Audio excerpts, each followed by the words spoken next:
بتبدأ أحداث الفيلم بجريمة قتل بيقوم بيها شخص غامض من المافيا. الحفيد بيصحى على صوت ضرب النار وبيشوف عمه بيتقتل قدامه، وهو بيهرب بيتكعبل في جثة جده على الأرض وبيقع، وبيجي الشخص ده يقتله بدم بارد. آني إنسانة بسيطة جدا وبتهوى فن النحت، وبيقع عليها الاختيار علشان تكون عضوة في هيئة المحلفين في قضية القتل اللي بيتحاكم فيها بوفانو، واحد من زعماء المافيا. القاضي كان مشفق عليها جدا لأنها إنسانة بسيطة وساذجة، وعاوز يبعدها عن القضية بأي طريقة لأنها ما تعرفش يعني إيه المافيا، وده اللي خلى زعيم المافيا والمحامي بتاعه يختاروها في هيئة المحلفين. خرجت من قاعة المحكمة وراحت تجيب ابنها أوليفر من عند جارتها، وبدأت المافيا تراقب كل تحركاتها وتعرف كل المعلومات عنها. أوليفر كان بيقول لها ان الموضوع سهل، كل اللي عليكي انك تقولي مذنب والكل هيسقفلك. فرانك دخل بيت آني وصور كل حاجة فيه وزرع ميكروفونات في كل مكان. إيدي كان بيحذره انها قربت من البيت لكنه كان هادي جدا وبارد. فرانك كانوا بيسموه المعلم، كان اخطر شخص في المافيا وهو العقل المفكر اللي بيرسم كل حاجة جوه التنظيم. آني دخلت البيت وطلعت السلم وهو كان نازل من الناحية التانية، وشافها هي وابنها وكان عامل زي الشبح، وخرج من الباب الخلفي من غير ما حد يحس بيه. قعدت تلعب مع ابنها على الكمبيوتر وهو بدأ يسمع كل حاجة جوه بيتها ويعرف أسرار حياتها. راحت المعرض اللي بتعرض فيه أعمالها ولقت التماثيل بتاعتها اتباعت كلها. مديرة المعرض قالت لها إن في واحد اسمه مارك اشترى كل أعمالها ودفع فيها مبلغ كبير. ما كانتش مصدقة إن أعمالها بدأت تتباع وبسعر كبير. لما خرجت فرانك نده عليها، عرفها بنفسه على إنه مارك وكان هو اللي اشترى كل أعمالها. لما سألته عرفها منين، قال لها انه طلب صورتها من مديرة المعرض وعزمها يتغدوا مع بعض ويكملوا كلامهم عن الفن. اعتذرت له لان عندها جلسة في المحكمة، لكن وافقت تشرب معاه قهوة. وهم في المطعم عرف منها كل حاجة عن حياتها. قال لها ان ساعة الحظ ابتسمت لها، وان اعمالها هتاخد حقها وهتتعرض في كل مكان وهتكسب منها فلوس كتيرة. كانت بتختار فستان علشان هتتعشى مع مارك.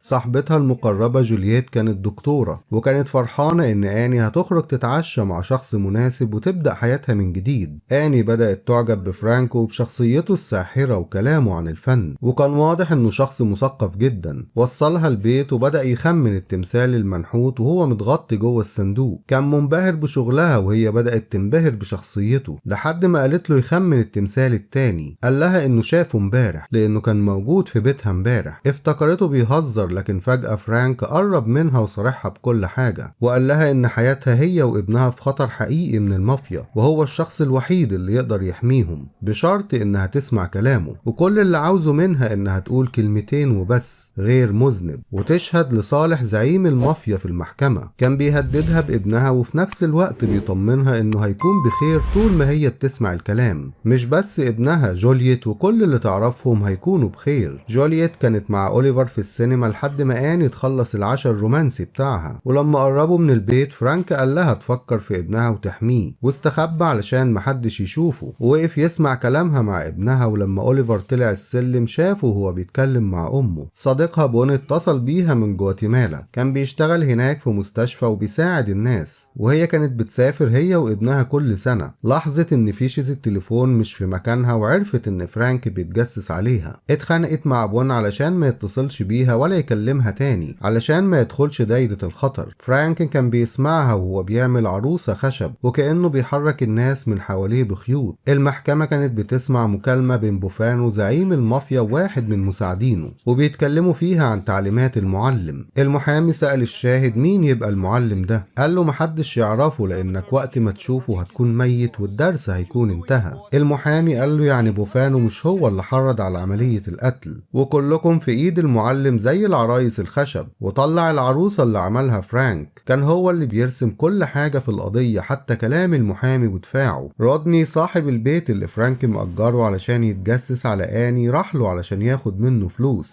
وشاف صور آني في كل مكان وأجهزة التسجيل والسماعات. فرانك كان هيقتله لانه كشف اللي بيعمله، وقبل ما يقتله صاحبته انقذته وضربت كلاكس العربية، وعرف انه مش لوحده. اداله الفلوس اللي عاوزها وقال له ما يجيش هنا تاني لانه بيشتغل في تحميض الصور ومش عاوزها تبوظ.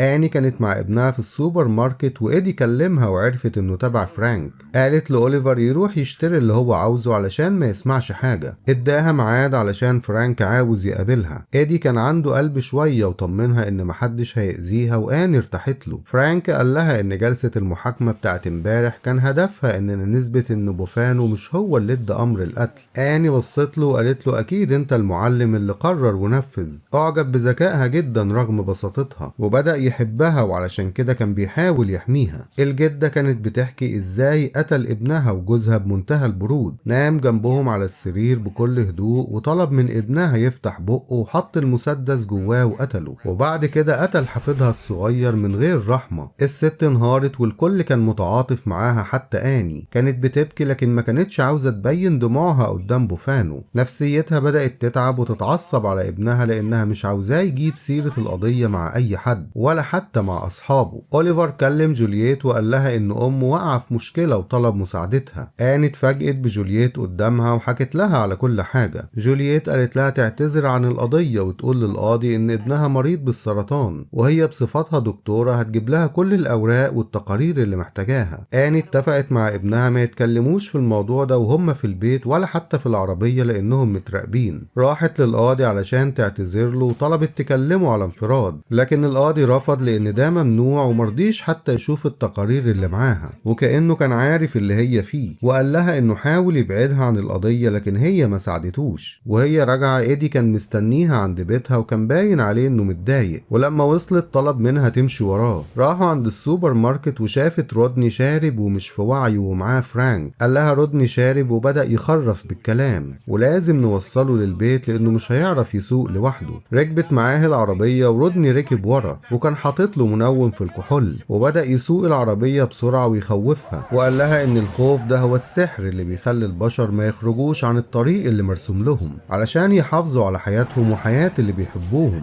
قعدت تعيط وتحلف له انها ما قالتش حاجة للقاضي. قال لها القانون ده ما بيحميش الا الاقوياء، لحد ما شافت ابنها اوليفر وكان بيقرب منه بالعربية علشان يخبطه وكانت بتترجاه وهي بتعيط، لكن عدى من جنبه من غير ما يلمسه. وقف بالعربية على حافة الجبل وحط رودني وهو نايم وسكران على كرسي القيادة ورمى العربية من فوق الجبل. ايدي كان بيحذرها منه لان اسهل حاجة عنده القتل، والمرة الجاية هيأذيها هي. كان شيطان في صورة انسان، كان جايب لها سلسلة هدية وبيختار واحدة تليق عليها، وكان بيسمع كلامها مع ابنها اوليفر. اوليفر قال اسم جولييت لكن اني حذرته، وكانوا بيكتبوا لبعض علشان ما يسمعش، وقالت له ما يقولش اسم جولييت تاني، وعرف من صوت القلم والورق انهم بيكتبوا. راحت لجولييت المستشفى وطلبت منها تبعد عنها وعن ابنها لان ده في مصلحتها ومصلحتهم. ودت ابنها عند جارتها وراحت جلسة التصويت. الكل كان بيصوت ان بوفانو مذنب ما عدا هي طبعا، لكن اتفاجئت ان في واحد تاني مصوت غير مذنب، وكشف عن نفسه وقال ان ده رأيه لان مفيش دليل على بوفانو. وبدأ يحصل انقسام في اللجنة والقرار يتأجل. ابن زعيم المافيا كان بيكره فرانك جدا وقال له يضغط الراجل اللي مع اني في اللجنة علشان يقنع باقي الاعضاء. فرانك ضحك وقال له مش انت اللي بترسم الخطط وسابه ومشي. راح لاني وهي في فندق العزل وكان في البلكونة وطلب منها تقنع باقي اللجنة، وقعد يشجعها وقال لها انه واثق فيها لانها قوية ولها تأثير وتقدر تعمل ده، واداها السلسلة علشان يسمع كل حاجة بتدور في اللجنة. اني قالت لهم ان المذنب الحقيقي هو المعلم اللي كل الناس اتكلمت عنه في الشريط، ومش معنى ان محدش يعرفه انه مش موجود، لكن بوفانو ده عروسة خشب المعلم بيحركها زي ما هو عاوز. وبدأت تقنع اللي معاها في اللجنة، وكل يوم كان في صوت بيأيدها لحد ما اكتر شخص كان معارضها بدأ يتشكك وما بقاش عارف ايه الصح. لكن في واحدة معاهم قالت ان في جريمة قتل حصلت واكيد في مجرم ارتكب الجريمة، واحنا مش محتاجين دليل ان بوفانو هو المجرم لانه زعيم المافيا وتاجر مخدرات معروف. فرانك كان واثق ان اني هتقدر تقنعها لان مفيش دليل مؤكد على بوفانو. كانت بتحاول تقنعها وهي بتبكي لانها مضطرة تقول كده، وبالفعل كان قرار هيئة المحلفين براءة بوفانو، والقاعة كلها اترجت من الفرحة. بوفانو بص ناحية اني ومحامية المدعي العام لاحظت وبدأت تشك فيها. احتفل مع انصار وعدل ميزان العدالة المايل بايده. جولييت كمان كانت بتحتفل معاهم بانتهاء المحاكمة والكابوس، وقالت لهم انها اتعرفت على شخص جديد شغال مصور. بوفانو شكر فرانك لان خطته وكل حاجة قالها كانت صح كالعادة، لكن قال له ان اني بصت له في الجلسة نظرة ما عجبتوش وكان رأيه انه يخلص عليها، لكن فرانك كان خلاص حبها وطمنه انها مش هتقدر تعمل حاجة لانه مراقبها طول الوقت. الكلام ده ما عجبش ابن الزعيم لانه بيكره فرانك واتطاول عليه وزقه، لكن بوفانو منعه واعتذر لفرانك لانه عارف قيمته واداله شنطة فلوس مكافأة. اني وهي بتخلص شغلها لقيته جايب لها بوكيه ورد وبيقول لها انه دايما هيكون جنبها. الشرطة راحت لاني وطلبت منها تتعاون معاهم، لكن اني كانت خايفة جدا وسمعت كلامهم وسابتهم ومشيت لانها كانت واثقة ان محدش هيقدر يحميها من فرانك. المحامية هددتها انهم ممكن يفضحوا امرها ويقولوا الكلام ده في الجرايد. وافقت تساعدهم لكن طلبت منهم مهلة للتفكير. المحامية طمنتها وقالت لها كل اللي موجودين في الأوضة هنا مصدر ثقة. جولييت وهي خارجة من المستشفى قابلت صاحبها المصور وكان هو فرانك، وسهروا مع بعض وخلاها تاخد حبوب منومة علشان موتها يبان كأنه انتحار، لأنه عرف اللي دار بين آني والشرطة. محدش كان مصدق إن جولييت ممكن تنتحر، وعرفت آني إن فرانك هو اللي قتلها. خافت على ابنها وقررت تبعده واختفت عن عيون المافيا. ودته جواتيمالا عند صديقها بون وطلبت منه ياخد باله من أوليفر لأنها مضطرة ترجع. فرانك بدأ يدور عليها في سجلات المسافرين لحد ما قدر يحدد مكانها. دور في صورها لحد ما عرف القرية اللي نازلة فيها. إيدي اتصل بفرانك وقال له إنها رجعت وطلبت تقابله. راحت للشرطة وطلبت منهم يحطوا لها ميكروفون علشان توقع لهم المعلم. كانوا رافضين لأن أكيد هيفتشها ويكشفها. قالت لهم إنه ما بيعملش كده لأنه جنتلمان وده مش أسلوبه. أول ما قابلته طلعت له الميكروفون وكتبت ورقة لإيدي يبعد بالعربية ومعاه المايك. فرانك حس إنها معجبة بيه وبتحبه زي ما هو بيحبها. قالت له إنها بتكرهه والحاجة الوحيدة اللي قالها صح عنها إنها فعلا قوية، وقالت له إنها مش مصدقة إن واحد زيه شغال عند واحد زي بوفانو. قال لها إنه إنسان تافه وأيامه بقت معدودة وهو بالنسبة له زي العروسة بيحركها زي ما هو عاوز، وقال لها إنه مبقاش عاوز حاجة غير حبها. الحقيقة ديمي مور وأليك بالدوين قدموا أداء رائع في الفيلم وما اعتمدوش فيه على وسامتهم. راحت للشرطة وقالت لهم إنها ما قابلتوش والظاهر إنه سافر واختفى. بعد كده راحت لبوفانو زعيم المافيا وطلبت تكلمه. سمعته الشريط اللي سجلته لفرانك وهو بيشتمه وطلبت منه يبعد عنها وعن ابنها ووعدها بكده. إيدي راح لفرانك وقال له إنه بوفانو عاوز يقابله لأن آني بقت خطر وعاوز يقتلها. كان شاكك في كل حاجة بتحصل ودايما جاهز بمسدسه. بون ورى أوليفر تمثال كبير وقال له إن ده رمز للشيطان.